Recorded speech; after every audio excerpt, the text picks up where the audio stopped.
Lulzim Basha e thot me krenari se plani i tij ekonomik ka vulën e CDU së kancelares Merkel, dhe kur kanë mbetur më pak se 2 javë nga zgjedhjet, këshilltari për politikën e jashtme të grupit parlamentar Kristian Demokrat Gjerman, Hans Joachim Falenski, e konfirmoi këtë.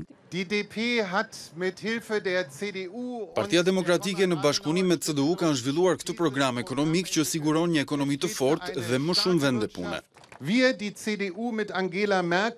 CDU bashkë me Angela Merkel e vërtetojnë çdo ditë që ky program funksionon dhe çdo ditë krijohen vende të reja pune.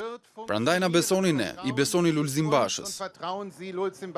Sipas Falenskit, investimet e huaja janë një domosdoshmëri për zhvillimin e Shqipërisë. Cili investitori huaj do të investonte në Shqipëri kur këtu nuk ekziston shteti ligjor? Dhe kjo duhet të ndryshohet urgjentisht. Prandaj në 25 qershor ky vend meriton një qeveri me Lulzim Bashën dhe me Partinë Demokratike. Ne besojmë se Lulzim Basha dhe Partia Demokratike do të sigurojnë një shtet ligjor në këtë vend. Aleati Gjerman i Bashës, përveç se akuzoi Ramën si personin që e ktheu Shqipërinë në Kolumbinë e Europës dhe qeverisë me persona me rekorde kriminale, tregoi dhe një arsye tjetër përse sipas tij shqiptarët nuk duhet votojnë Ramën.